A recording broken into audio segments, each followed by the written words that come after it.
Today, we will begin the process of writing your literary analysis compare and contrast essay.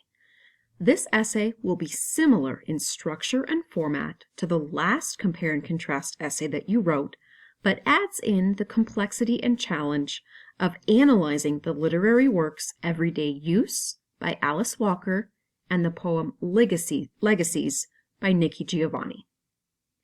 In this video, we're hoping to give you a better understanding of what we're asking you to do, why it's important, and how we want you to put all of the pieces together. First, what are you being asked to write? This literary analysis essay will consist of 4 paragraphs.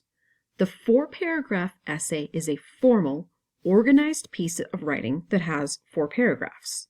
The introduction, 2 body paragraphs, and a concluding paragraph.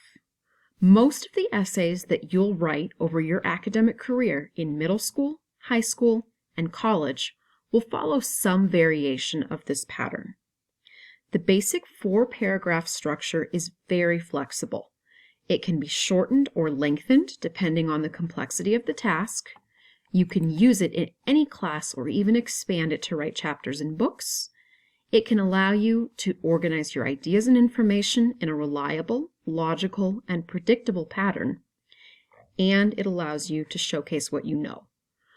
We also want to make sure that you're prepared to do well on the ANET test that's coming up in a few weeks. When you take that test, you'll be asked to write a similar essay on your own. For this essay, again, you will be asked to compare and contrast the characters of Dee from Everyday Use and the little girl from Legacies. Using details from both the story and the poem, write an essay that compares and contrasts how Dee in Everyday Use and the little girl in Legacies feel about their heritage. In the essay, be sure to explain the relationships that each character has with her mother and grandmother and their feelings about the heirlooms and traditions of their families. You'll write a well-organized, text-dependent response, making sure to edit and review the work for complete sentences, good spelling, punctuation, and appropriate usage. You've already read and broken down Legacies and Everyday Use. You should also have completed a Venn diagram that compares and contrasts the 2 characters. Next, you'll need to sift through your ideas and group them into 2 categories: similarities and differences. Remember the 2 body paragraphs? Each of these categories will eventually become a body paragraph. After you have your 2 categories, you'll need to write 1 sentence called the thesis statement. The thesis statement isn't actually the first sentence of the essay. It comes at the end of the introductory paragraph. However, it is the most important sentence of your entire essay. It basically summarizes the entire thing and gives your reader a roadmap to understand where everything is going. That's why we want you to write it first, even though it technically won't be the first sentence of your essay. The thesis statement for this essay is made up of 2 parts: how the characters are similar and how they're different. You'll want to keep it pretty short. It's just a preview of what will come later. Each supporting reason will be explained in more detail later on in your body paragraphs. For example, Mrs. LaPaglia wrote her example essay about Jonas from The Giver and the narrator of a poem called Identity.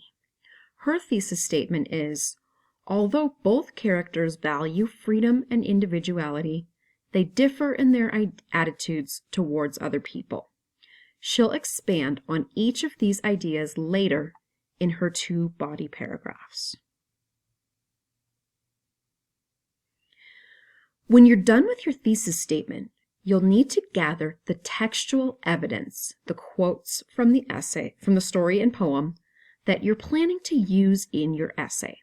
You need at least 1 piece of textual evidence from the story and the poem in each of your body paragraphs, So 4 pieces of evidence, 4 quotations in total.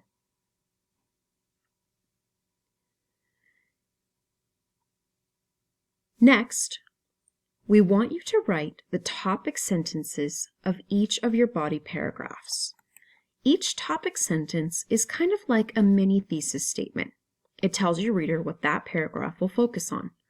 Topic sentences usually begin with a transition word or phrase. The topic sentence will be the first sentence of each body paragraph. Just like the thesis statement is the sentence that gives your reader the main idea for the whole essay, your topic sentences give your reader the main idea for each body paragraph. That's why we want you to write them after you're done with the thesis statement. After you've written your body paragraph topic sentences, you're going to go back to the very, very beginning of the first paragraph and write your opening hook. This will be the first sentence or 2 that your audience will read, so you'll want to grab their attention right away. After the hook, you'll write what is called the frame of the introductory paragraph. This is a few sentences that help frame the essay for your reader, what you're writing about and why. It basically gives your reader some background information about the story and the poem and helps them get oriented. Next, you'll finish the body paragraphs that you already started by adding details, evidence, examples, and elaboration. Your topic sentences will already be written, so all you need to do is flesh out the paragraph. Finally, you'll finish up with a concluding paragraph and then revise and edit your work. To review, the basic order that we are looking for you to write your essay in is as follows. Read and analyze the story and poem, brainstorm ideas, organize ideas, then write your thesis statement and gather evidence. Next, write your body paragraph topic sentences, then the intro paragraph hook and framing, the rest of your body paragraphs, your conclusion, and finish by revising and editing, proofreading, and turning it in. It may seem a little odd to write it out of order, but as long as you follow the process, you'll have a polished final product in just a few days. Please, at any point during the essay writing process, if you're confused or stuck, ask your teacher for help. That's what we're here for, and we want to see you successful. Thanks for watching, and happy writing!